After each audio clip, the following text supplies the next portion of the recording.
Supreme Rice. Since the 1930s, supporting Louisiana farmers and communities throughout Louisiana. To find out more, go to supremerice.com. Why choose a Sleep Number smart bed? Can I make my site softer? Can I make my site firmer? Can we sleep cooler? Sleep Number does that. Cools up to 8 times faster and lets you choose your ideal comfort on either side. Your Sleep Number setting. Enjoy personalized comfort for better sleep night after night. And now, max out your savings. The more you buy, the more you save on beds, bases, and more. Plus, get free home delivery on any smart bed with base. Limited time. Check it out at a Sleep Number store near you or at sleepnumber.com today. Lunch. Live at lunch with Ott and Hanny on 104.5 ESPN, Baton Rouge. What the hell's going on out here? Now, here's Jimmy Ott and Charles Hannegriff. For some reason or another, you sound a little taller on radio. Is it live? Is it live? Is it live? Is it live? From Chris's Specialty Foods on Highland Road across from Rufino's, welcome to the Monday edition of Live at Lunch. 104.5 ESPN Baton Rouge. Charles Hannegriff along with Max Gocho. Jimmy Ott had the day off. It is his birthday, but we got Jimmy via the phone lines today. It's obviously a very busy last 24 hours here with the LSU football program. By now you know that Brian Kelly was fired yesterday as LSU football coach. And then this morning the news came in that Joe Sloan has also been fired as the offensive coordinator at LSU. Alex Atkins, who previously called plays at Florida State, takes over as a primary play caller for the rest of the season. And Tim Rattay, who was an analyst, the former Louisiana Tech quarterback, is going to take over as quarterback's coach for the rest of the season. For the moment, the rest of the staff remains intact, and Frank Wilson will be the interim head coach. This all was in motion on Saturday when, as it turned out, Brian Kelly was coaching for his job. After the 2 losses to Vanderbilt and Ole Miss, he was on somewhat tenuous ground, and this game turned out to be the one that, well, had they won this game, I don't think we'd be having this conversation, obviously, but not only that they lost it, but once again the manner in which they lost it, and at home it ends up doing Brian Kelly in. LSU, as far as the football game, which I'll touch on just briefly, had the lead at the half, was an epic collapse in the third quarter. The Tigers made a couple of plays in the first half, also had some good fortune with some really costly miscues from Texas A&M, and in the third quarter, the roof just fell in. And as we bring Jimmy in here, we talk about the embarrassing losses at home, sometimes spurring that change. The visuals, I thought, on Saturday were very startling. The crowd showed up. The weather held off, and the crowd showed up. The stadium was full. They were loud. They were into it, and LSU in the first half responded to that. But in the third quarter and into the fourth quarter, with the crowd streaming out, with Texas A&M students over in the LSU student section, with the visuals, and I think these were very powerful, of Brian Kelly in verbal confrontations with his coaches and sort of with his quarterback, I think those visuals proved very, very powerful to those watching it. And, Jimmy, as much as anything, first of all, happy birthday. good morning. I think the loss was obviously the igniting point, but those visuals on Saturday, and we talked about this a little bit yesterday on Football Sunday before Kelly had been fired, they brought up images of Auburn smoking cigars in the stadium. Yeah. Which was the point of no return for Jerry DiNardo. And when you get all those powerful people that are all in decision makers, that are all in the stadium, they're all watching it, they're emotional. Not that this move wouldn't have eventually been made anyway, but I thought those were some powerful images on Saturday that helped speed this along. There's no doubt, Charlie. And we've talked about it and recognized it. Every coaching change that is made in these early firings, minus the UAB job, and they don't have fans, was done in an embarrassing home loss. UCLA on Friday night, New Mexico beat you by 3 touchdowns, and there's 20 people in the stands in the Rose Bowl, and Penn State loses to Northwestern at home, and they're chanting fire. The chants. It it just resonates more. The AD is, all of, the influential people are just down the hall in the suites, and go down to the AD's office and things like that. And, that's imminent as well. And, we wish Woody well, but it just does, his future at LSU doesn't look like it's going to be much longer. It's just, I mean, it's, whether it's the empty seats that year against Southern Miss when Curly Hallman, it's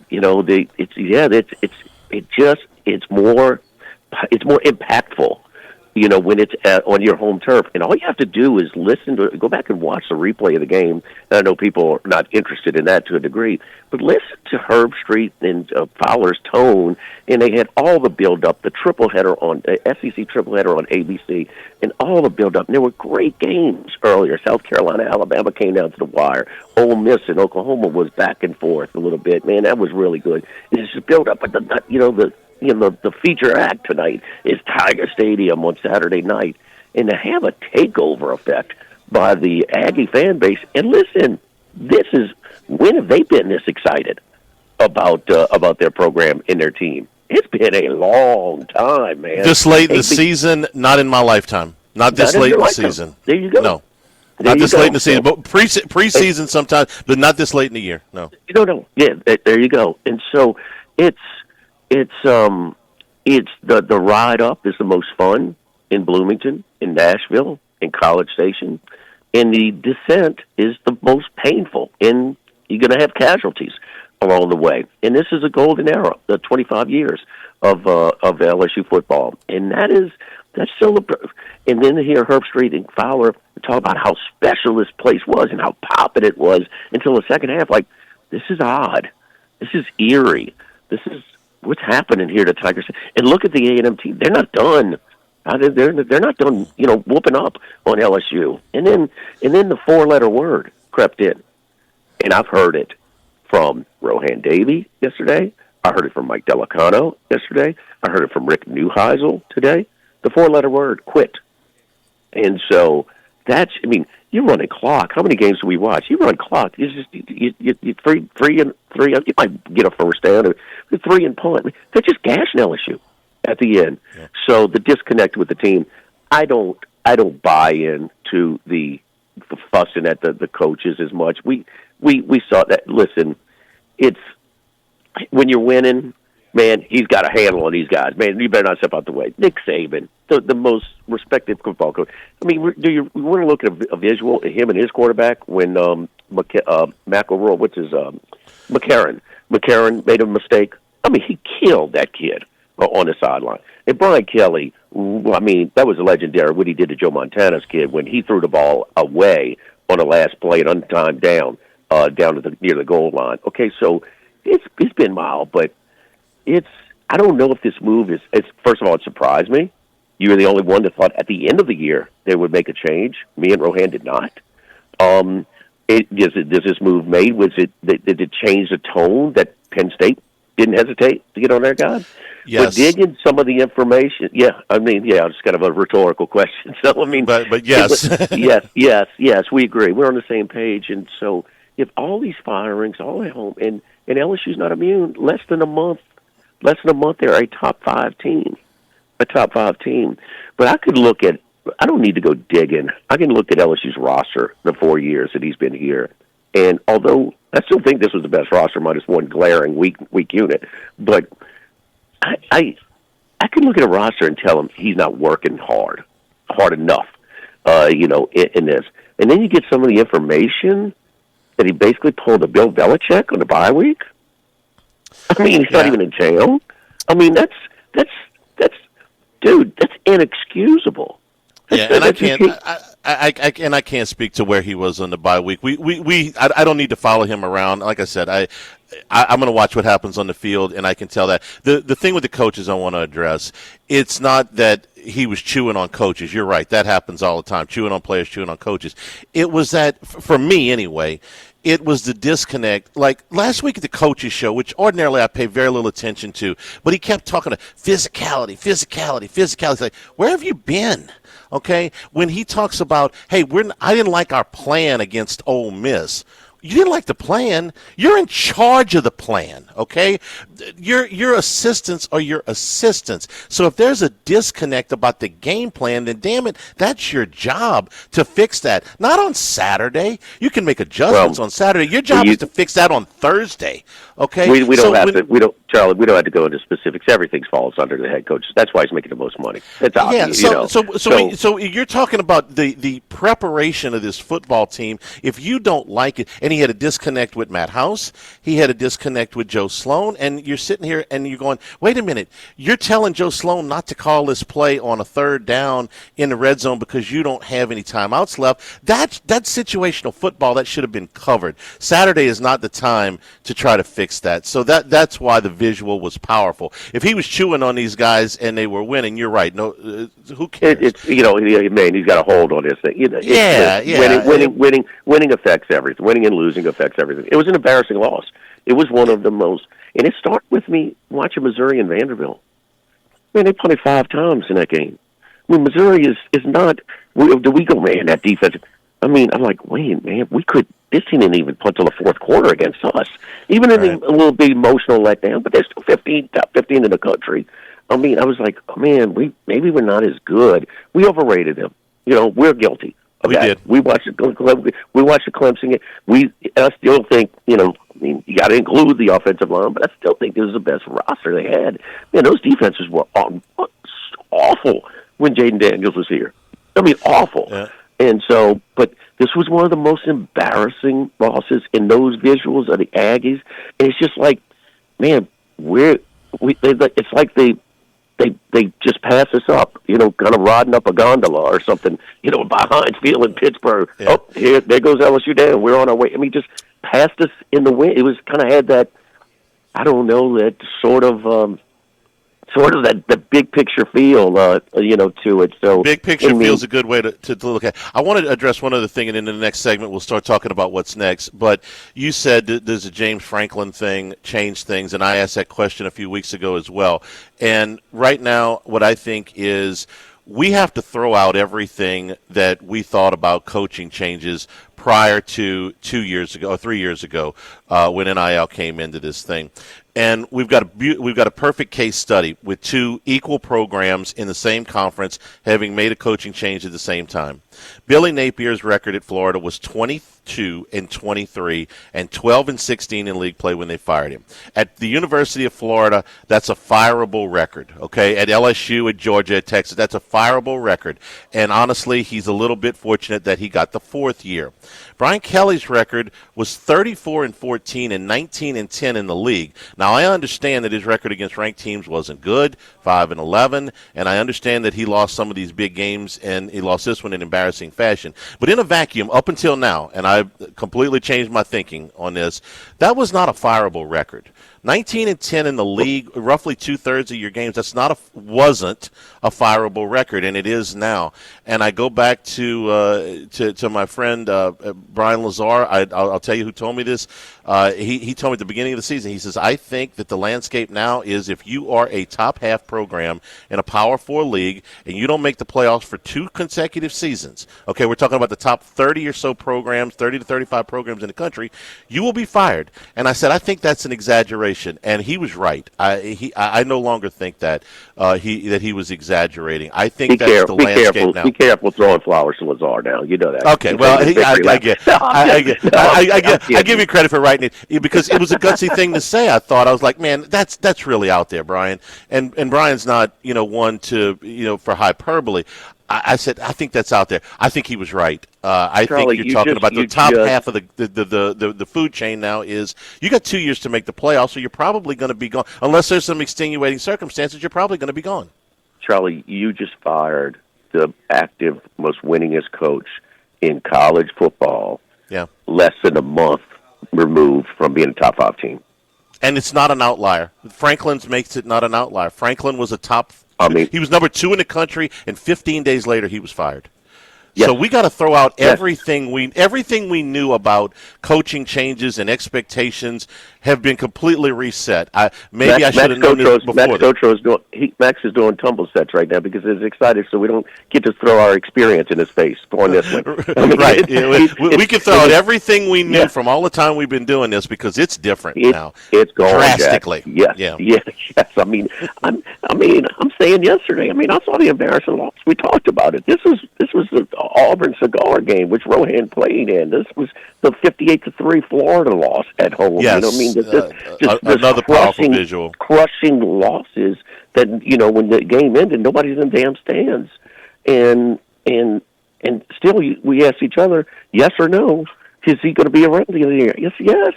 Now, there's the money, and I'm shocked that there's actual negotiation going with the contract. You fire a coach, you got to pay him.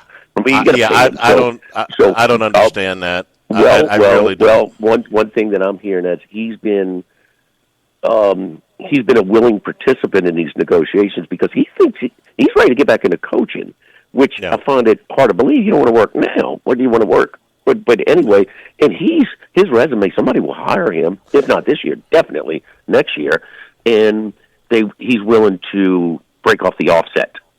No, you're paying me this figure, but the offset's done. Because I think I'm getting another job. So, and it's important to remember. It's important to remember that Les Miles did the same thing. That he took a settlement, and in exchange for being able to be free to negotiate with Kansas. Okay, so there's precedent here. At LSU, because guess what? It doesn't happen anywhere else. No, you pay. I mean, did they offset it to College Station, Jimbo? No. And I don't understand how he's not going to take less. He might take more up front for some concessions down the road, like what you're talking about, to break off the offset or to Charlie, to whatever. I'm look, my information could be wrong, but he was in a favorable position to accept a settlement. So. But drop the offset. So it doesn't matter if I get a job. No, this is what I'm walking away with, which is shocking to me, which is very surprising. We're here at Chris's Specialty Foods. We walked in and first said, "Hey, what's the lunch special today?" And chef came out and told me, he said, "Chicken and dumplings, and we will sell out." So you come on in right now. Get the chicken and dumplings with the cornbread muffins. No, you wanted the day off. You took the day off. Chicken and dumplings with the cornbread muffins. And listen, we're about to get into November, so you need to start thinking about Thanksgiving. Listen, your holiday special. Create your own bundle here at Chris's Specialty Foods. They do all of the seasoned injection turkeys, the traditionals, but also they do the fried turkeys and the smoked turkeys. So you can have your choice of stuffed turkeys. You can stuff them with rice dressing, with boudin, with crawfish, with shrimp, with cornbread, turkey rolls, turduckens. They do all of the traditional turduckens plus specialty turduckens, the boudin turducken, the crawfish and shrimp turduckens. It is a fantastic spread, and you can create your own. One main selection, two sides. Any way you want to customize it for yourself, they'll do it for you here at Chris's Specialty Meats. You want to check out the menu, go to chrissspecialtyfoods.com. Also, they've got a large selection of sides that you can put with it, so take all of the work out of your Thanksgiving. You can also call 755-1783, 755-1783, or go to chrissspecialtyfoods.com for your Thanksgiving holiday or your holiday bundles. Obviously, they'll be doing these for Christmas too. Here at Chris's Specialty Food. Come on by here on Highland Road across from Rufino's for the chicken and dumpling and the cornbread muffins here for lunch. Live at lunch, 104.5 ESPN Baton Rouge.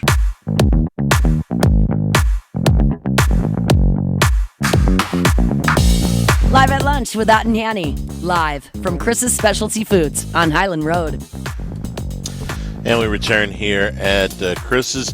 I want to remind you, you can always get the show on demand, 1045ESPN.com, LouisianaSports.net. That's brought to you by Supreme Rice, supporting our Louisiana farmers since the 1930s. For more information, go to SupremeRice.com. As we get into talking, Jimmy's on the phone with us today for one more segment about what happens next at LSU. I spent a large portion of the post-game show on Saturday night explaining about the LSU president's search and why that was so important. And of course, nobody cares about that in athletics, but you have to care because this is going to be a deal. It's been widely reported that the governor got involved in these deals yesterday, and the governor he appoints the Board of Supervisors. The president serves at the pleasure of the Board of Supervisors. He eventually will control the university, and right now that seat has got an interim president in Matt Lee. Now, here's how this is going to go down. This week, they've already pared this list down. It will be pared to 3 on Wednesday, and then next week, on Tuesday, I believe it is, the LSU Board of Supervisors will vote on a new LSU president. So they figure to have this seat filled sometime in the next week and change. The favorite for this job is Wade Roos, who is the president currently at McNeese State. The other potential finalists are Lee, who is the interim president now, and Robert Robbins, who is at the former president at the University of Arizona. Roos is considered, at least from my information right now, to be the favorite to get that job. He's done a very nice job at McNeese. I'm not going to go through his entire resume right now, but I will tell you that he was instrumental in bringing Will Wade to McNeese, if that means anything to you. He has been involved in athletics before. Once a president is named, I would expect that he would be heavily involved in this search. So keep that in mind as we move into coaching candidates, Jimmy, that the president is going to have a say in this, and well, we'll see how that transpires. But we've seen enough of these searches to know you need to know who's in charge. I'm not telling you who's actually going to be in charge. Scott Woodward put out the statement, that he made this decision on Saturday night. That's fine, and I think Woodward is obviously going to be involved in this thing, but I think that the president is going to be heavily involved as well. That's just my opinion. So let's get into to candidates. The exact date that I'm here is November 2nd. You can look for that, and I think I think it's next Tuesday. Next Tuesday is the 4th, or is it I think it's the 4th, but the 2nd is Sunday. So Sunday. Okay, yeah. Okay. I think it's the 4th. It's next Tuesday. Okay. So the candidates, everybody wants to talk about Lane Kiffin first. Okay. I think you and I are in lockstep on this. Kiffin would be a good hire. He's a good coach. He's come a long way. He's learned a lot. But there's problems with Kiffin, starting with the fact that Ole Miss won on Saturday. And barring a spectacular collapse, they're going to be in the playoff. So the timing, I don't think, is right for Lane Kiffin, even if he wanted this job, which you get different opinions on whether he prefers this job or the Florida job. But, Jimmy, even if neither one of those is true, Ole Miss is going to be in the playoff. I don't think they're going to win the national championship, but they got a puncher's chance. I can't imagine that the timing works out unless one of these schools is willing to wait for him. Charlie, I think that a coach that's participating in a playoff at some point will be hired by somebody else. If you don't think that LSU is willing to wait for Lane, I'm trying to. If I'm LSU, I'm definitely waiting for Lane Kiffin to finish the playoff. Yeah, you go coach your team. We'll, come to work after that. That's fine with me. On Ole Miss's part, I can't speak for them, but really, you go in the first relevant game you've had since the early '60s, and you're not going to let your coach fire? Maybe so, but I think they would be willing to do it as well. I know that Lane would. His people said, man, he's got his purple tie ready with the last hire that LSU made. But we know that Woody kind of scratched him off the list because of some off the field concerns. It's funny that you got that now. The same thing you barking about this guy that you hired, but it could be a deal breaker. The only thing I do know is that athletic director over there has been trying to lock him up and do a similar deal to Signetti, okay, to try and make it more of a deterrent for somebody to scoop up Lane Kiffin. He's keeping him at arm's length. Yeah, this has been going on before Saturday, where they now have cushion and have a high probability to make it to the playoff. Now, with what they have left, they could slip up in a game that they're not supposed to lose the rest of the way. But yes, the timing is for it. But Charlie, we're still learning. We're learning. We don't. Come on, man. We're still learning. No, you're right. You're right. I'm going to tell you one more thing about Lane Kiffin, okay? And the most excited person in the United States of America today is not Lane Kiffin, it's Jimmy Sexton. Because if Kiffin throws this open, Jimmy Sexton will be able to play if they take it down this road. Ole Miss, Florida, and LSU against each other. You want to talk about the world's wildest auction, okay, at a time when I think, especially if the governor's involved, there's going to be some fiscal restraint on this next contract. I told you 2 months ago or a month ago, I think that the time of the 10-year contracts at LSU is dead.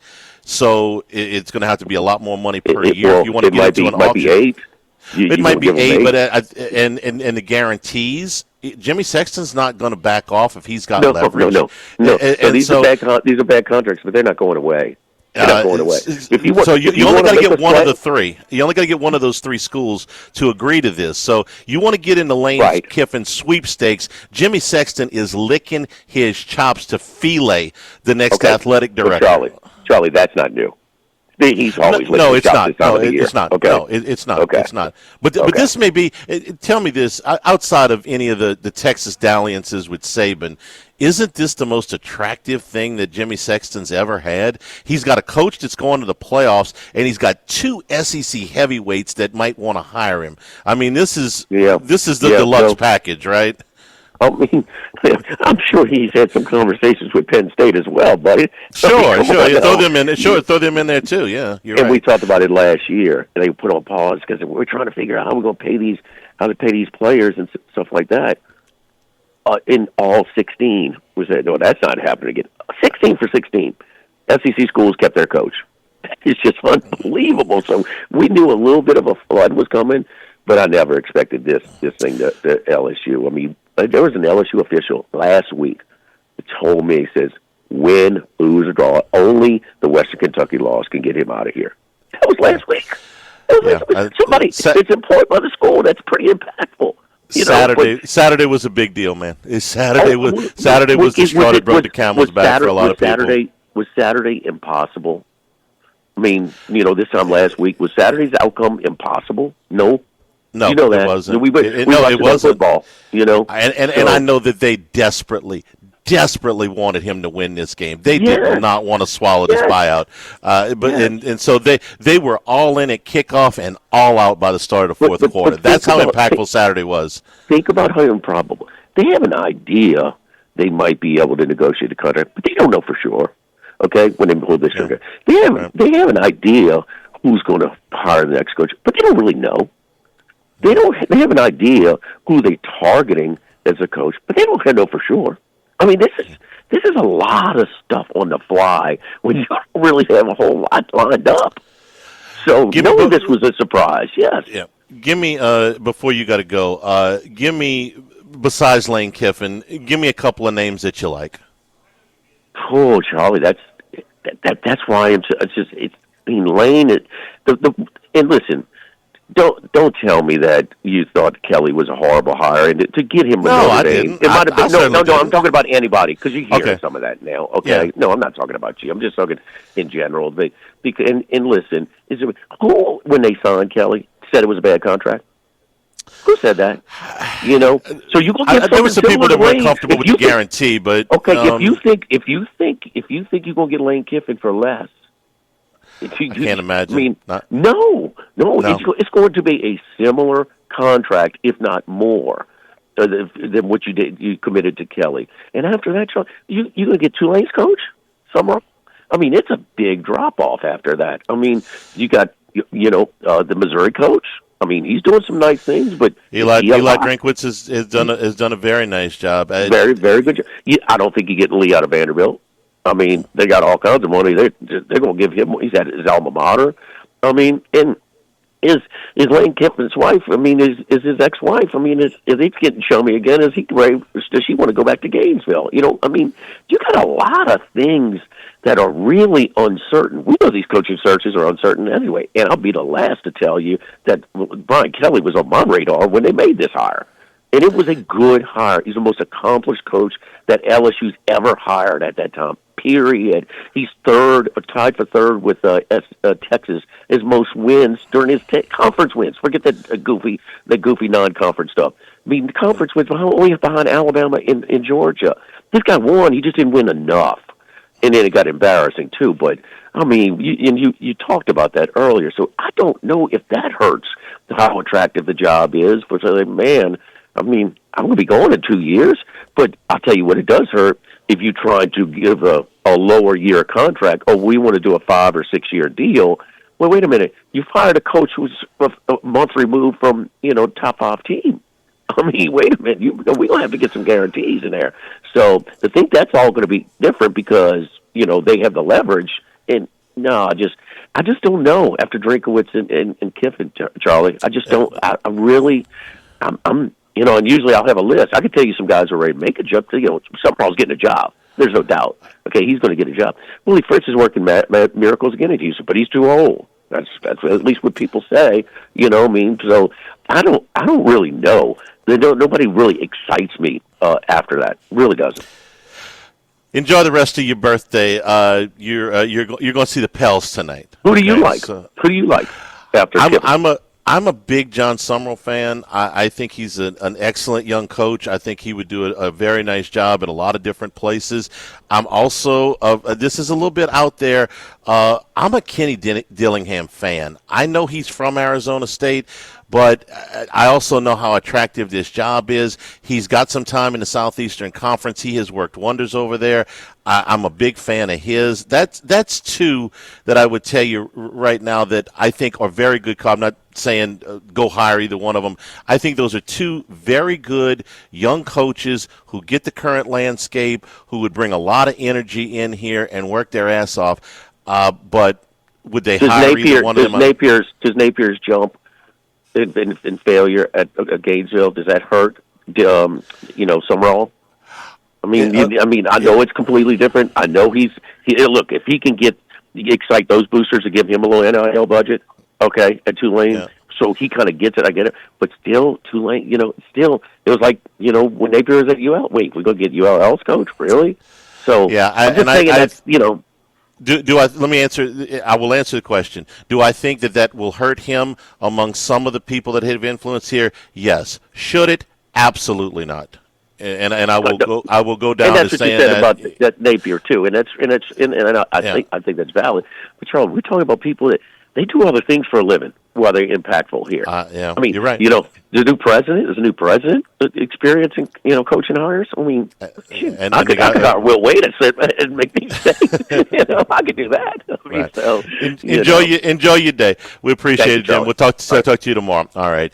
We are here at Chris's Specialty Foods. We're also brought to you by Coastal Capital Advisors, because when it comes to retirement, there is no one set way to do it. It depends on so many different factors. So let Coastal Capital Advisors work with you, your legal team, your business partners. Get your family involved with this. Sit down with you, your spouse, and talk about your retirement plans. No matter where you are in life, no matter what your age or your income level, they'll make a plan that's perfect for you, so you're comfortable and you can have that peace of mind that you're doing the right things, that you're working towards one common goal, one solid goal. That's what they have done for my family and me. We are very, very comfortable. They want to build that lifetime relationship. I urge you, go to coastalcapitaladv.com to get some more information. Talk to Philip Fontenot or a member of his staff. You're going to be very, very pleased with the results. We certainly have been. coastalcapitaladv.com, member FINRA SIPC. Live at Chris's Specialty Foods, live at lunch, 104.5 ESPN Baton Rouge. Live at lunch with Ott and Hanny. Live from Chris's Specialty Foods on Highland Road. Jimmy, Charlie, and Troy. Three best buddies sitting around talking sports bets. Let's welcome in Troy Macker from Bet Rivers. Going to end up talking about more coaching than sports bets here today with Troy, and I'm anxious to hear as we are at Chris's Specialty Foods. Come on by, chicken and dumplings and cornbread muffins for lunch. Today is the lunch special to go with the full menu here at Chris's Specialty Foods on Highland Road. But Troy, first of all, good morning. How are you? I'm doing good. Probably slightly better than y'all down there, given the news. But I'm dreading a Monday Night Football game where my team is underdogs by 11.5. So I may end up having a worse Tuesday than you have on Monday. You know what? You would be surprised. I have talked to the phone's been stuck to my ear for most of the last 24 hours. You would be surprised at how many people that I have talked to in the last 24 hours that are so happy, so pleased, that have been just angry as hell for most of the last month, that woke up this morning feeling like the sun came out and the birds started chirping. I don't know that that's altogether fair for Kelly's overall record, but for what's happened in the last month, there's a lot more happy than mad today. The mad people are the ones that got to put up the money to get out of this mess. Okay, the rest of the fans are pretty happy as much as I can see about this. Because what I would tell you, and I want somebody outside of this market. That's why I'm anxious for your opinion. Brian Kelly's level of support here had dwindled to almost zero. Okay, when Ed Ogeron was fired here, even at the very end, his level of support was anywhere between, I would say, 25 and 50% of the fan base. You know, you can pick what you wanted. There were people that still to this day really like Ed Ogeron. You couldn't find very many people that were still in Brian Kelly's corner here, and I think that went a long way. What's your perception of the job he did here now that it's over at LSU? From completely, you live on the East Coast, from completely outside of this market. So, I think he did. It's tough. The job he did as head coach of the LSU Tigers, not good. How would I rate his job as the head coach? Okay. I mean, I think when the expectation is SEC championships, he fell short of that. But they had some wins; they weren't dreadful. He did a decent job. But I think the biggest thing is being from the East Coast. Everything in Louisiana is culture. You have more culture than all the rest of the 49 states combined, right? And Ogeron was one of your own. Even Les Miles, who I think is from Ohio or something, wasn't from Louisiana, but he became an honorary Louisianan. Even if I didn't know he wasn't from Louisiana, he kind of had a little bit of a twang. He ate grass. He fit the bill, and people got behind him. And at LSU, you need to be invested in who's supporting you. And Brian Kelly is just brutal. He's a brutal guy. No sarcasm. No, he's just not the fit from a personality standpoint. He makes questionable in-game calls, dating back to his time at Notre Dame, and even where was he before that? Cincinnati. And when you look at the price tag attached to him, it was bad. And he's the last month. I mean, he's done no favors. You need to continue to win the crowd over. If you're an SEC coach, you can't stop and just think that everyone's supporting you because you're getting paid and you're the head coach of an SEC team. And he ran himself into the ground because of how short and curt he was. If you look at high-end coaches, he had as bad of a month as you could have. Maybe not as bad as Urban Meyer's first and only month with the Jaguars, but every Sunday or Monday there was a viral clip of Brian Kelly being a jerk, and that's not what LSU people want at all. Forget the wins and losses. He's a horrible fit there, and so I understand why people are happy. It's just there's a big price tag. You've not had a punt on the season. Next year's going to be a rebuilding year. So while you're happy to get out of the Brian Kelly business, it's not like you can just jumpstart and be right back in things next year in an SEC that is just as loaded as ever. I don't know if that's true anymore, Troy. You can turn over. I'm not saying they're going to win the SEC next year. No, he can't. You can turn over things so quickly. If you were when you're looking at the landscape, and most of the national media, they'll tell you that they think that the LSU job is the best. Maybe other people think Penn State or Florida, but it's certainly up there. I think that outside of maybe 20 guys, I think LSU can get into a situation where they can hire all but about 20 guys out of D1 if they really wanted to and went all in. I think there's some guys you can't touch, but it's a pretty short list. If you were in charge of this, give me, who would you hire? Who would make a good coach at LSU from somebody that's, again, completely outside of this market? Oh my gosh! Oh, don't do this to me. Give me a coach that you like. You watch all the games, okay? So you watch games on the West Coast, in the Midwest, in the Southeast, and you don't have any particular bias towards LSU. So you give me a coach that you like. Like, I watch that guy. Maybe nobody's watching him in this conference. I like that guy. Who do you like? I like Alex Grinch from South Florida. USF, okay. The Mad Russian, okay. I just wonder, like, do you go for the next big thing? Do you go for, not a retread, but like, a former coach who's been off the grid for 2 years, like not Urban Meyer, but like an Urban Meyer type or something like that. Do you go to a former, like John Gruden, who has no college experience but was, a star in the NFL? Like, what is the identity of the coach, regardless of who it is? Is LSU the type of team that would go for a next big thing, like an Alex Grinch, who like runs fun plays, teams compete, has won everywhere he's gone, but like LSU is a massive step up, and you need to get a proven commodity. There aren't a lot of proven commodities, and there are a lot of power conference teams that are going to need new head coaches. Florida, Penn State, I'm sure there's a couple other. Like, are there that many elite coaches? So I think Grinch would be great. But I don't know if that's, like, what are they looking for? Anybody that wins. That's kind of the thing. I get that people didn't like Brian Kelly. I think he tried. I think he tried harder here than he did at Notre Dame to be liked. But there were people that made up their mind. They just didn't like him, okay? Jimmy brought up a point in the last segment. He's not with us for the rest of the show. But he says, look, other coaches chew on their coaches, during the games. But when Kelly does it, hey, man, we don't like you, okay? We don't like you. If you win at a huge level, we'll get on board. Look, Nick Saban was like that. It's easy to forget now. 20 years in the rearview mirror. But in 2004, when they had a so-so record, there are people here that weren't over the moon about Nick Saban, and he had won a national championship. I remember. I got very few strong qualities, Troy, but a memory is one of them. Okay, and I was here, so trust me. Give me a pick on the game tonight before we let you go. You taking your Commanders and the points, or are you going the other way?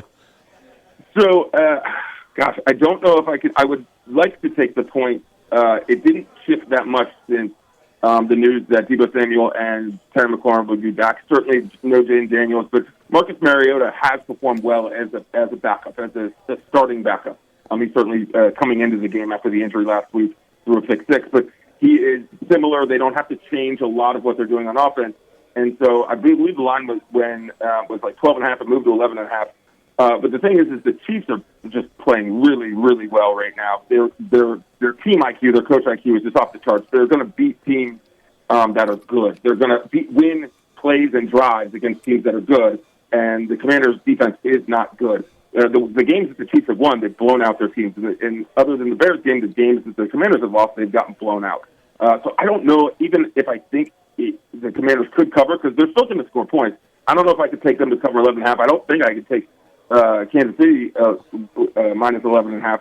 I do like the over here because I do know the Commanders are going to score points, and I do know that the Chiefs are going to score points because the Commanders' defense is bad. And this is under 50. It's at 48, and a lot of the Commanders' games have been around 50, 50.5, 52.5.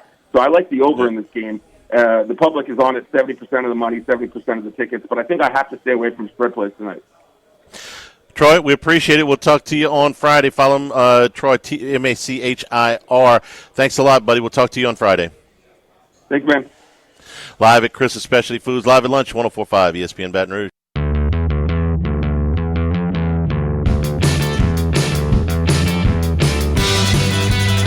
Live at lunch with Ott and Yanni. Live from Chris's Specialty Foods on Highland Road. Come by and see us here at Chris's Specialty Food. Chicken and dumpling, cornbread muffins here for lunch today is a lunch special. Let me correct something, it was just a little slip up when the second time he was talking about a coach that he liked. He said Alex Grinch. He met Alex Golish, who is the head coach at South Florida, who is going to get a lot of consideration for some jobs.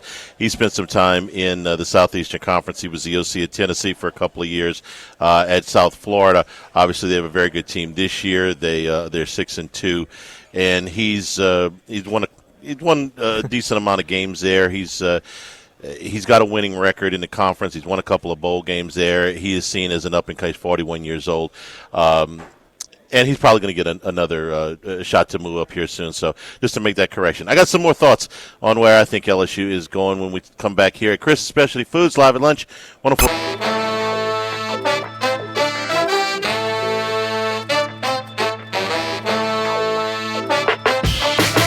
Live at lunch with Ott and Hanny. Live from Chris's Specialty Foods on Highland Road.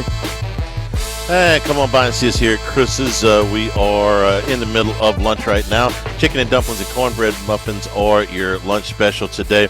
And as we get ready for the holidays, we're getting into that season right now. Make Chris's Specialty Foods your headquarters. Let them put together your Thanksgiving feast. Create your own bundle from the traditional turkeys as well as the fried and smoked turkeys.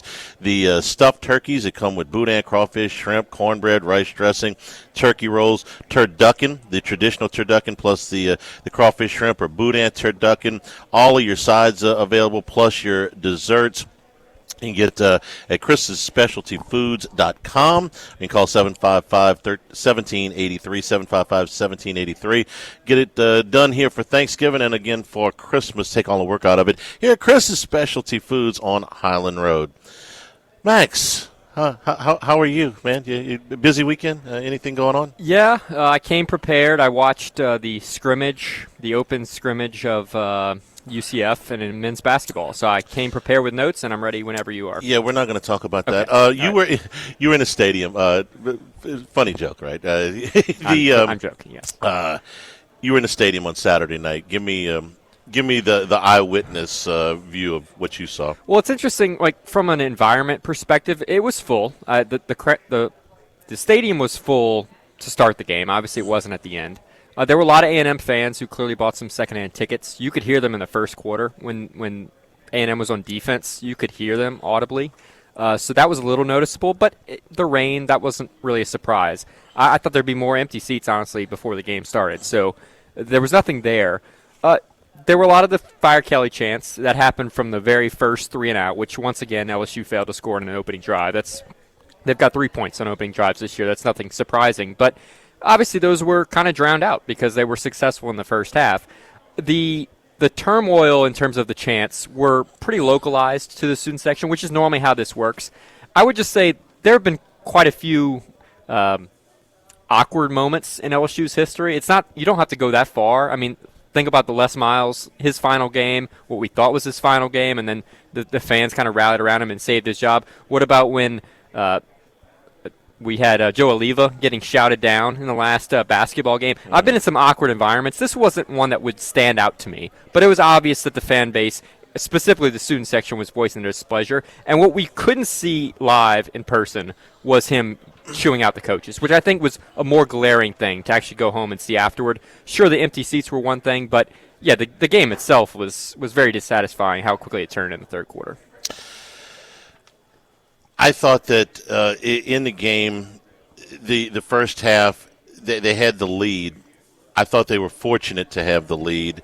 I thought that they made some nice plays. The play that Delane makes on the tip that resulted in the interception, I thought was a very nice play. But I thought that, and Halsey's interception was a very nice design by LSU. It wasn't that Halsey made this great break on the ball, but Marcel Reed said after the game, this was a defense that they hadn't shown us yet, and he obviously didn't see Halsey, so that was a very nice play. But more so, I thought that it was a result of LSU capitalizing on some breaks. The punt block, they missed a block. Okay, they just whiffed on the guy. I mean, he comes straight in. The personal foul, the dead ball personal foul, it was 3rd and 18. LSU was backed up. A&M was going to get great field position there. Instead, it turns into a first down off of a dead ball PF, and LSU gets points out of that drive. I thought that a couple of the other plays that they made were, you had a couple of mistakes by Reed. So give LSU credit for having the lead, but I thought it was as much of a result of the mistakes that A&M made. And at the end of the game, you look at it, and they're only forcing one punt. So the defense has sunk down in the last 3 weeks. Okay. So all that being said, what happened in the second half, you get these powerful visuals of what's going to happen. And I've seen some bizarre nights in Tiger Stadium. I've seen it go both ways. I saw the crowd, whether they intended to or not, save Les Miles' job in 2015.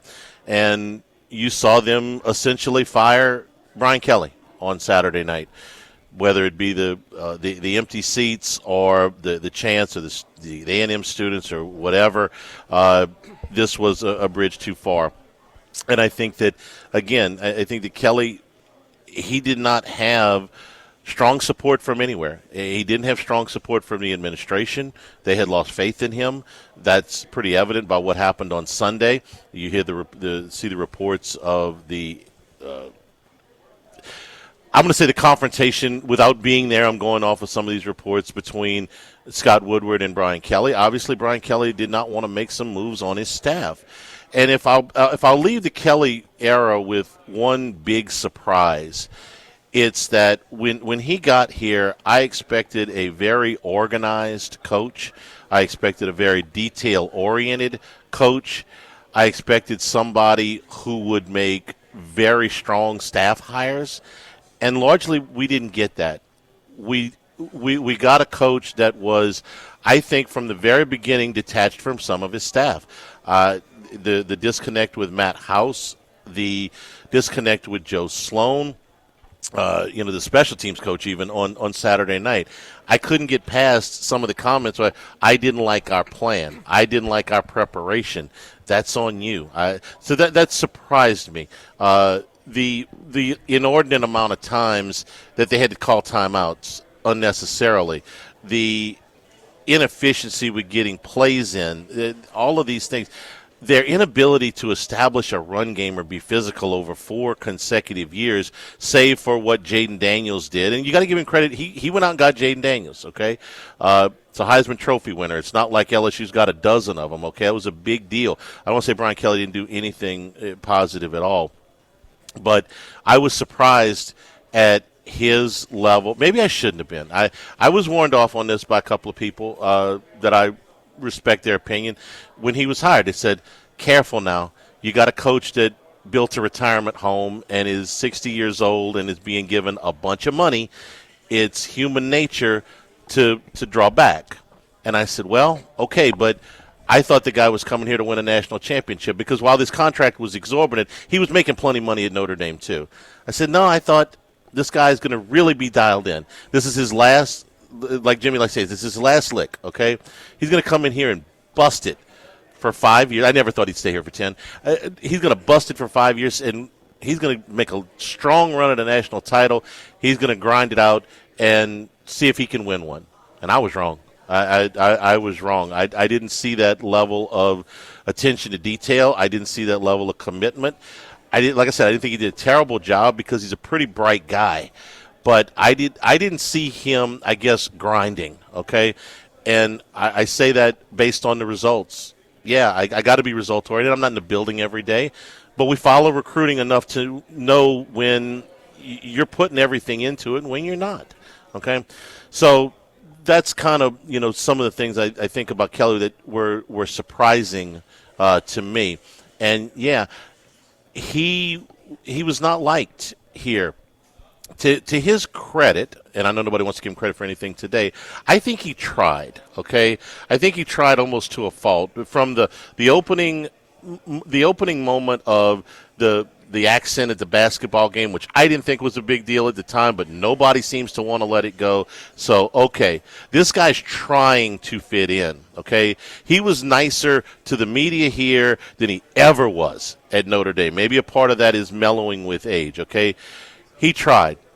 I wish he wouldn't have tried so hard. I think it probably did more harm than good. What I wanted for him to do was work hard. Okay, I wanted him to grind it out. I wanted him to be detail-oriented. I wanted the Brian Kelly that was, at Notre Dame getting them into a national championship game. And I never felt like we got that. But I didn't think he was a jerk that didn't try to fit in. I think at times he did, and he's just people made up their mind very early in a lot of cases that they just didn't like him. And so when you don't like somebody, you find reasons, okay? You ever been in a relationship, it's like, I'm just done with this, okay, so I'm going to figure out a reason to get out of it, even if that's not the real reason. So he's chewing on his coaches, or he said family. I just don't like you, and so I'm going to figure out a reason to make you go away because I want you to go away. And that's why people are like today. But I do think he tried. I really do. Call me crazy or whatever, but every time you turn on, you see him, yelling at some member of the media. That's not true. Okay, he got into a little mini deal with Cobble. And look, I covered Nick Saban for 5 years. Okay, that thing with Mike, I've talked to Mike about it. Okay, it in the grand scheme of coach blowups was not that big a deal. It really wasn't. But again, you find reasons not to like. Okay, so as they move forward here, what am I looking for in a coach? Let me start by telling you what I'm not looking for, and I'm going to do this again. And I understand what the national perception of this is, and I've heard it over and over and over again. And Troy's a friend, and I respect his opinion, but I don't give a damn about culture. I do not. I've lived in South Louisiana my entire life. I've lived in Baton Rouge, Louisiana for 36 years. I've covered this university for 30 years, and I don't give a damn about the new coach's culture. If they hire this guy from South Florida, he was born in Moscow, okay? He comes in here and he works hard and he does the right things and he wins, then God bless, okay? I don't give a damn about the next coach's culture. Okay, I don't care if he can cook gumbo. I don't care if he can spell chapatulas. I want him to work hard. I want him to hire who he needs to hire. I want him to win, and I want him to do the things that make successful coaches. I don't care if he's from Neptune. Okay, and I'm going to do this again, but I feel like I need to say it here on the first day of the coaching search. Skip Bertman was not from here. Dale Brown was not from here. Bill Arnsparger was not from here. Nick Saban was not from here. Charlie McClendon wasn't from here. Okay, I realized he was an assistant coach before he was a head coach. Charlie Mack was born in Arkansas. He went to college at Kentucky. And if you need a more recent example, I'm going to ask Jay Johnson the next time I see him how many nights he slept in Louisiana before he got the job here. How many? Maybe at some point he was down here recruiting somebody, or one of his teams played a game here, or he was here for visiting, whatever it is. I'll bet you everything in my pocket that Jay Johnson spent less than 30 nights in the state of Louisiana, probably about as many as I've spent in Arizona, which in my lifetime is about 10. Okay, Jay Johnson didn't have tie one to Louisiana. Okay. Couldn't tell you whether to put sausage or ice cream in his gumbo, okay? I don't care. What did Jay Johnson do? He came in here. He put together a good staff. He worked his ass off. He figured out some of the things that were different about the Southeastern Conference and the conference he was in, and he wins. Works his ass off, okay? Never stops. And he ain't got a thing to do with Louisiana. I got a list of them, okay? Les Miles wasn't from here. Sue Gunner wasn't from here. So I don't want to hear about that. The only two coaches that no, it's more than that. Kim Mulkey is from here. I get it, okay? Ogeron was from here, sure. Jerry Stovall was a Louisiana legend. His name's up on the damn stadium. 4 very uneven years, and they fired him. Okay, so I don't care about culture. I don't care where you're from. I got it, absolutely no meaning to me. I don't care if you're an offensive or defensive coach. I know everybody wants to hire an offensive coach. It's fun. It's sexy. The best coach that ever came through here was a defensive coach. So I don't care whether your specialty is on the offensive or defensive side of the football. Doesn't matter to me. If you're a good coach, you'll figure it out. You'll hire your off-ball coordinator. Will take care of that. You'll take care of your side. You, again, work hard. I don't care if you're an offensive coach or a defensive coach. If they win games 17-14 or 37-34, makes me no difference. Work hard, win games. I don't care if you're an offensive or defensive coach. Now, here's two that I used to care about and no longer do. Things have changed, Max. Okay. Within reason, I don't care how old this guy is. And I used to care a lot. Go get a young guy. Go get a fire guy. No. And when I say within reason, I don't mean go hire somebody that's 22 years old, okay? And don't go hire somebody that's 82 years old. I'm talking about within reason. If they're between the ages of, say, 30 and 67, okay, and you think they're the best one, they can come in here. Because I'm not hiring a coach for 15 years anymore. You used to hire coaches that, man, they come in here, this guy will be here for 15 years. I don't know who the next coach at LSU is, but I'll bet you everything in my pocket he ain't here 15 years. Whether because he wins and moves on to the NFL or to another job, or he retires, or he does poorly and gets fired, I'll bet you that the next guy's not here 15 years. I doubt he's here 10. So I'm playing for now. So if there's a 65-year-old coach out there that I think has got the fire in the belly, you know, if I think he could win and come in here for 5 years and give it to me, come on. Willie Fritz is 65. Willie Fritz is a good example. And don't say Nick Saban. Obviously, yes, but he said it again on Friday, and I know he's lied before, but I just don't think that's realistic. But I don't care, okay? I also don't care if they're on the young end, okay? This is the Mike Archer thing. Mike Archer was too young. That was in 1986, okay, where they made that hire. So, no, I don't care. I don't care how old they are, all right? If they're the right guy, hire them. I'm not hiring a coach for 2033. I'm hiring a coach for 2026. Here's something else I don't care about. This is going to surprise you maybe. I don't care what his contract is. I know they do. I know a lot of people do. Every coach that has been brought up to me over the last 24 hours, the number one question, what's his buyout? How long is his contract? What's his buyout? I don't care what the next coach signs for at LSU. And here's why. Because LSU has now proven through multiple coaches that if they want to fire you, they will fire you. The next time they get stuck with a coach because of the contract, then I'll change my mind. But we've been operating under the assumption for a while there that, well, if you get stuck with that big-ass buyout, then you're stuck with him. No. I said this last week before they did this. I said it a month ago when they but I wasn't sure I believed it, but I do now. When LSU really wants to, when they really, really have to, they find the money. $17 million. No, let me back up one. $12 million buyout, $17 million buyout, $53 million buyout. When they want to get rid of a coach, money is no object. And when they want to hire a coach, money is no object. It ain't your money, so stop worrying about it. Nobody, including me, not nobody in the public knows where they're getting this money from. I don't know who's scratching the check. I don't know how many people are scratching the check. I don't know what kind of influence they want to have on the next hire that are scratching the check. But I do know that LSU doesn't get stuck with coaches because they're too expensive to buy out.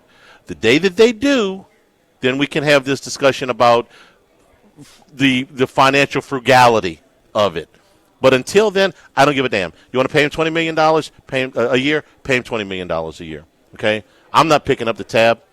Now, if you're a season ticket holder and you say, man, they raised my ticket prices last Friday, whole different story, okay? Did they raise your prices because of the coach, or did they raise your prices because of the upkeep of the facility, or did they raise your prices because they now have to pay players, or did they raise your prices because your staffs are out of control, and I do think they could use a little belt tightening over there with that, then I get it, but it ain't the only reason, okay? Your ticket prices are going to go up. Your ticket prices are always going to go up. They are never going to go down. I've been an LSU season ticket holder. I've been a Saints season ticket holder, and ticket prices never go down. Doesn't matter who the coach is. Doesn't matter what the record is. Ticket prices never go down. If you don't want to buy the tickets, don't buy the tickets. But this is not the only reason the ticket prices are going up. So I'm frankly tired of talking about buyouts and lengths of contracts. I understand it's all newsworthy, and it's a portion of it. But me personally, I don't give a damn what they pay him. Pay him what you're going to pay him. There's an athletic director. There's about to be a president. It's their job to balance the budget, okay, and not put them underwater. Pay him what you're going to pay him.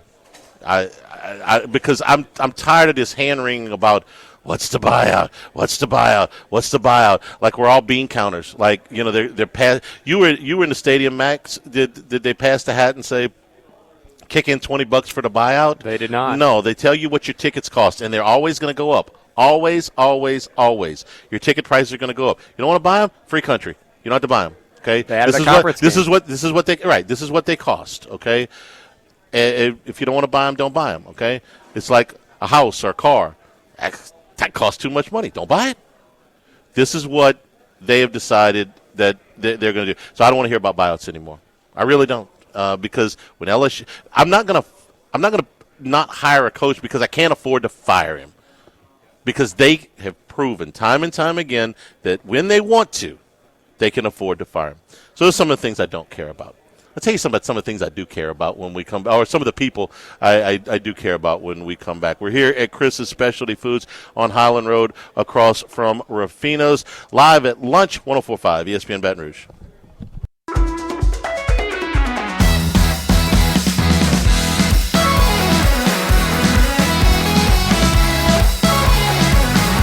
Live at lunch with Ott and Hanny, live from Chris's Specialty Foods on Highland Road.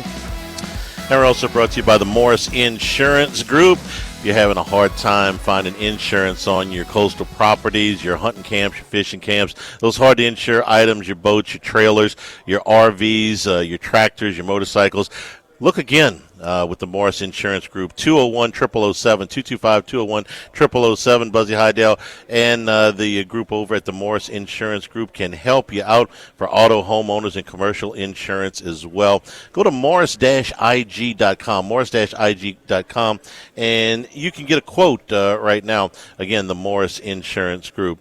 Max, you had some thoughts about what I said about culture and kind of crystallizing what we're talking about when we say culture. When I say culture, I don't mean that I don't want the guy to come in and establish a culture. I want him to come in here and establish a winning culture, a work, all in, work hard, that kind of thing, the grind it out that I never really felt with Kelly.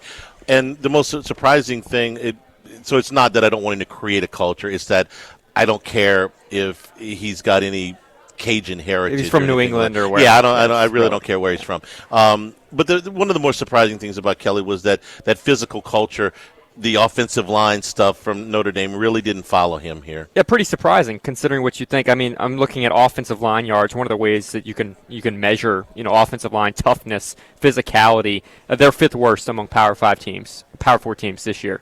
They're way down the list. They're worse than the SEC. We've seen it all year. We don't need any stats to understand. And I think we've seen it over the last 2 weeks.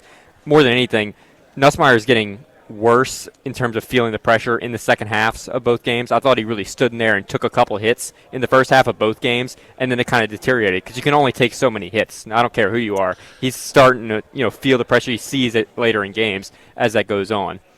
I need to say a few things about Garrett Nussmeier here. I think that this is going to go down as, I think, an unfortunate situation. Okay, first of all, Garrett Nussmeier has gotten the living crap beat out of him physically over the last 7 games. I mean, you say he stood in there and took a few shots. It's more than a few shots. He has been pulverized behind that offensive line. I mean, he has been absolutely demolished at times. Okay, and he stood in there and he's taken it. And there have been a couple of times, the Southeastern game is one of them for sure, where I think they should have shut him down, where I think they should have pulled him back. We said that, this is not a second guess, this was beforehand.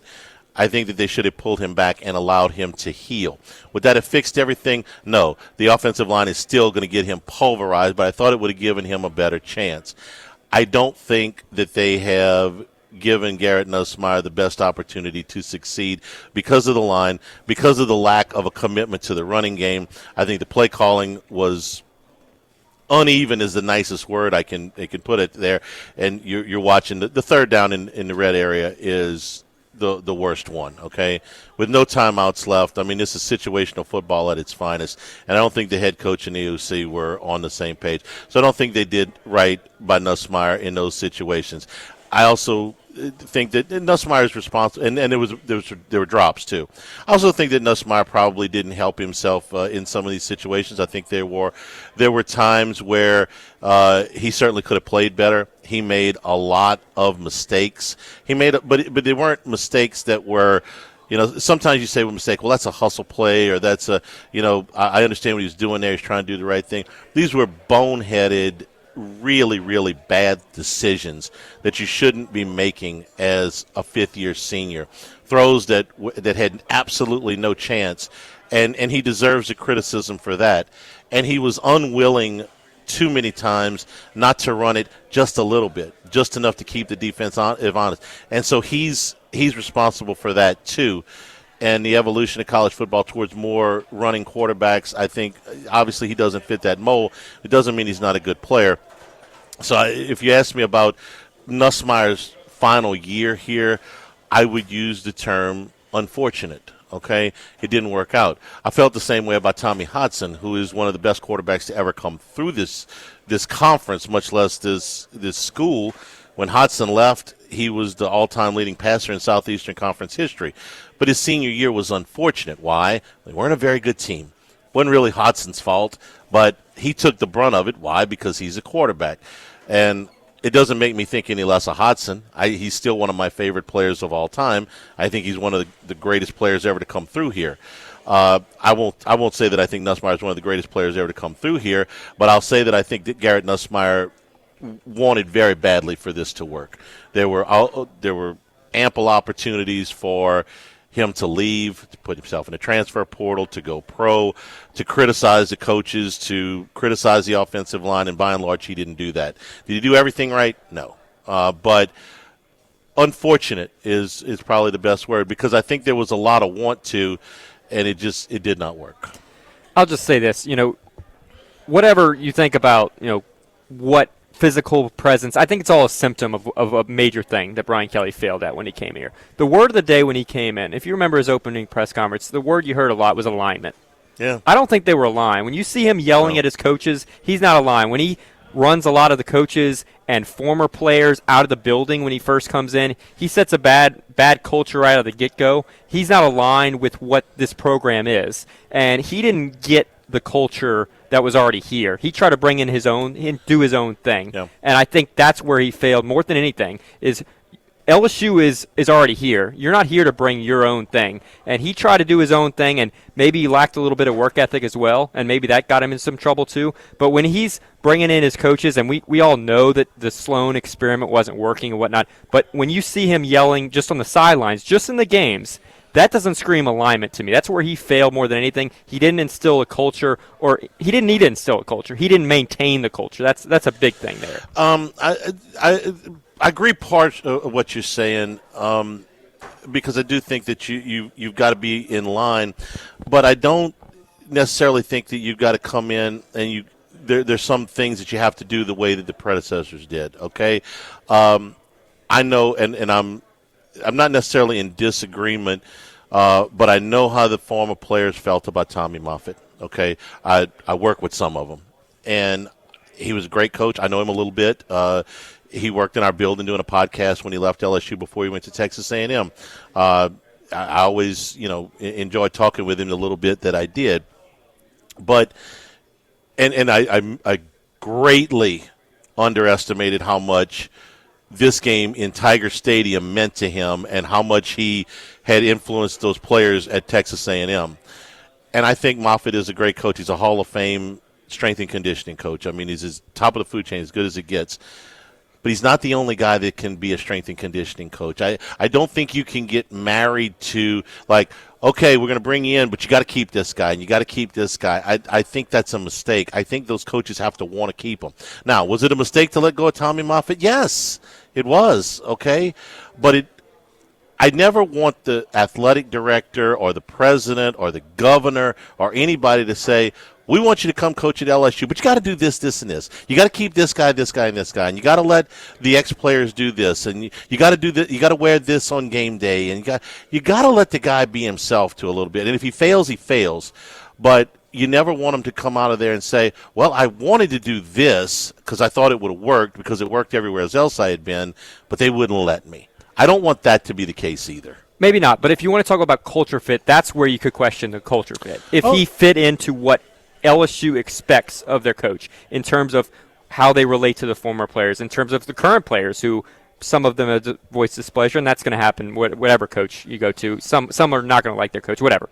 But that's the difference to me. Is culture fit? He didn't fit the culture in terms of what the fans wanted, in terms of work ethic, in terms of what he did in the community or whatever. But specifically the people who have been in that building, I don't think they felt like he fit what LSU does. Well, and then that's a lot more about what you're talking about with alignment than culture, okay? Just because you can do things the way you want to do them doesn't mean that if you come in and you're a complete jerk about it, okay? Saban dog cussed everybody that was in that building. Everybody. Secretaries got chewed out for saying, "Good morning, coach." I'm not making this up, okay? If you do all that, you better win at a high level. So I'm not saying don't try to fit in a little bit. I mean, don't come in and be an a-hole, okay? I would just say more things were set in motion in his first 2 years than even just the last 2 years, maybe, in terms of some of the things that were started in all of this. And the success was there the first year or two, right? The first year he made an SEC title game. That was incredible what he did in his first season. But there were things behind the scenes that were set in motion that I think got him here where he didn't have the leash that a lot of other coaches in his position would have had. And I don't think, and I think they got into recruiting too. I don't think that they ever put the pedal down in recruiting that he did. No, he personally ever put the pedal down in recruiting the way that he could have. We'll take a break. We'll go through. We've gone through some candidates. We'll go through a few more when we come back here. We are at Chris's Specialty Foods. We're also brought to you by the Thibodeau Store and the Pierre Part Store, and now in Lockport as well, and LaRose. So 4 stores now. Max, you grew up with the Pierre Part Store. This is kind of down home for you. Yeah, I was there. I guess it wasn't this past weekend, just that went by, but a week ago. And the Pierre Part Store has pretty much everything you need, and that's where you go to. I said before, I think it's like crab traps and key lime pies. They have everything there, but of course they have all your cooking supplies, your grills, your hardware, all that stuff that Jimmy brags about all the time. Same day pickup is available. You go to the website, thethibodeaustore.com. That'll get you to all 4 of the properties. Delivery on a lot of items, including lumber, are available. Again, 900 St. Patrick Highway in Thibodaux, Highway 70 in Pierre Part, and online, thethibodeaustore.com. Live at lunch, 104.5 ESPN Baton Rouge. Live at lunch with Ott and Yanni. Live from Chris's Specialty Foods on Highland Road. And we're brought to you in part also by Louisiana Health and Injury Centers, helping you deal with pain. You know, Dr. Goff and his staff done a great job for us over the years, helping us to deal with back pain or neck pain, muscle soreness, the things that are keeping you from getting around or from getting a good night's sleep. Airline Highway, Plank Road, Jefferson Highway near Drusilla. Let them pinpoint the problem areas for you and get you to feeling better. Dr. Michael Goff, Louisiana Health and Injury Centers. All right, Max, I had to go through this list of guys just to give you a kind of a thumbnail what we think here early. So we decided to look at the odds for the next LSU's head coach, knowing how wildly inaccurate they are. We trust Vegas on a lot of stuff because, well, they win all the time. This is one of the ones where they are wildly inaccurate. But I got to have a list from somewhere, so why not? So an offshore book that is going to be wrong. I can just tell you right now it's going to be wrong, but we'll read it out anyway, just in case they're right. The favorite right now to be the next LSU Tigers head coach is John Summerall, followed by pretty closely behind by Joe Brady, of course, Bill's offense coordinator now, who's been here before. Okay, let me take these in order. John Summerall, I like an awful lot. I think he's, which is not to say I'm pushing him. Can we please put that to bed? Probably not. Here's what's the most impressive to me about John Summerall, which is he's 24-3 in conference play. Non-conference records can be manipulated no matter what school you're at. You just find somebody you can beat and put them on the schedule, and you can prop it up. But you can't do that in conference play. He's been a head coach at Troy for 2 years and at Tulane for 1 full year, and now into his second year. His conference record all 3 years, his full years, were 7-1. Okay, so and then he's 3-0 this season. He spent some time in the conference. He was a defensive coordinator at Kentucky, co-defensive coordinator at Kentucky. He's also coached at Ole Miss. He went to Kentucky, obviously. So he knows the landscape. He's in Louisiana, so he knows a little bit about what it takes to coach in this state, although I'm certainly not going to tell you that the Tulane job and LSU job are anything similar. But at least he's, been in a lot of the same circles. I think he's a strong candidate. Is he going to get the job? Probably not. You got some people that'll just say that'll wipe him out just on the basis that he coached at Tulane, which I think is dumb. But I think he's a very strong candidate. Next, who's the second one you said? Joe Brady. Joe Brady made it very clear when he was leaving here the first time that he expected his future to be in the NFL. That, put as simply as I can, he didn't like to recruit, okay? And he wanted to go to the NFL. I think that there's a pretty good chance, especially if Buffalo wins the Super Bowl this year or goes to the Super Bowl this year, that Joe Brady will be a head coach in the NFL very soon. That's what he wants. He made it very clear behind the scenes here, not publicly, but very clear behind the scenes here. He did not want to be a college coach. He did not want to recruit. So, next. I would note Joe Brady is currently the favorite to be the Penn State head coach, for what it's worth. There's the connection. I'm just telling you look, that was, 5 years ago. Maybe he's changed his mind, but that was his stance when he left. Lane Kiffin's third choice, 4-1 odds. And we've gone through that. The playoffs, the timeline of it, the bidding war that Jimmy Sexton would certainly ignite between LSU, Florida, and Ole Miss. I don't care what they pay him, but they care what they pay him. So if Kiffin's the next coach here, look, it'll be fun. They'll win a lot. They may win championships. But I think the timing is not great for that. Fourth choice, good luck selling this to the fan base, James Franklin. Not a chance. Zero chance. You're basically hiring another Brian Kelly, a guy who won a bunch of games but couldn't win the big games. No, it won't happen. I'll go with and by the way, he was my choice when they hired Kelly.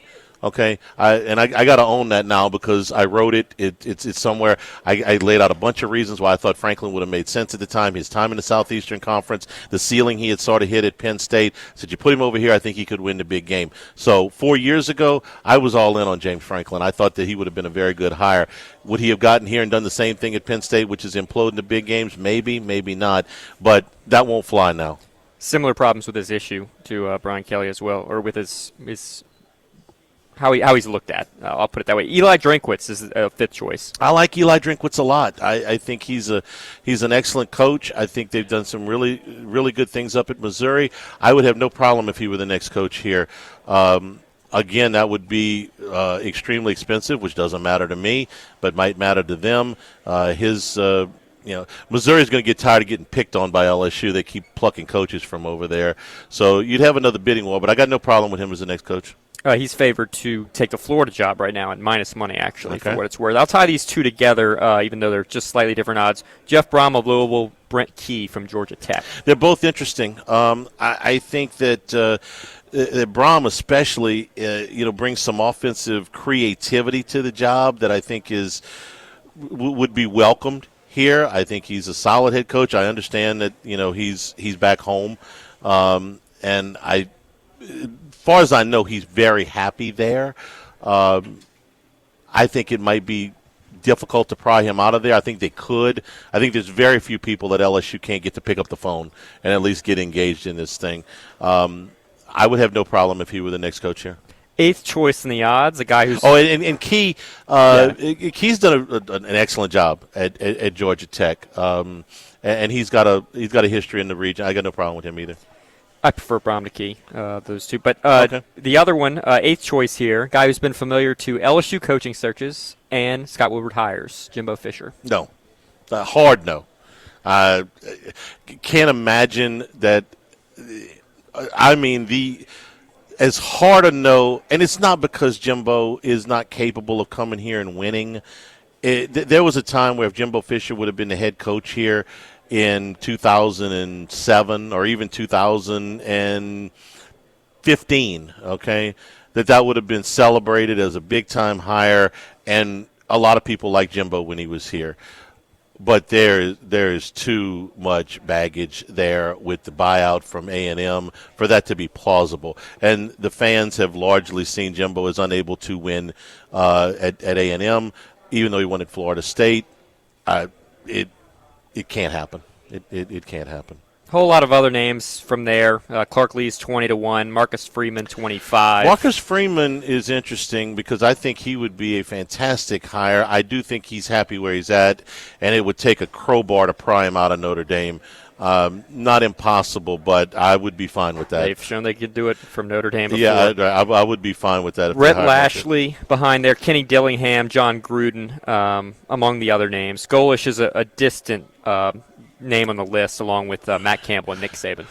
Gruden's a no. I think that's more of a celebrity hire that, it's not that Gruden is not a good coach or that he couldn't do a good job, but I don't think that fits right now. 10 years ago, again, it might have been celebrated at the highest levels. Now, I don't think that works. Dillingham's interesting to me because for a guy that is as young as he is, and I don't care how old you are, but I'm bringing it up because this guy's accomplished a lot for somebody that's 35 years old. He has been the offensive coordinator at Memphis, at Auburn, at Florida State, at Oregon, and the head coach at Arizona State. That's a full resume for somebody that's 35 years old. And he's done a great job out at Arizona State. I know he's from there, but he's spent some time coaching in the Southeast, so I got no problem. He would be a really interesting hire. He would be a little bit of a risk, okay? His head coaching resume is not that long. It's only 3 years, but he's improved greatly out there what he's done. He's an interesting Three of candidate. these, Clark Lee, Kenny Dillingham, and Jeff Brom, all at their alma maters. So that is worth mentioning, whether they'd be a little harder to pry from their previous stops. We'll take a break here at Chris's Specialty Foods on Highland Road across from Rufino's, live at lunch, 104.5 ESPN Baton Rouge.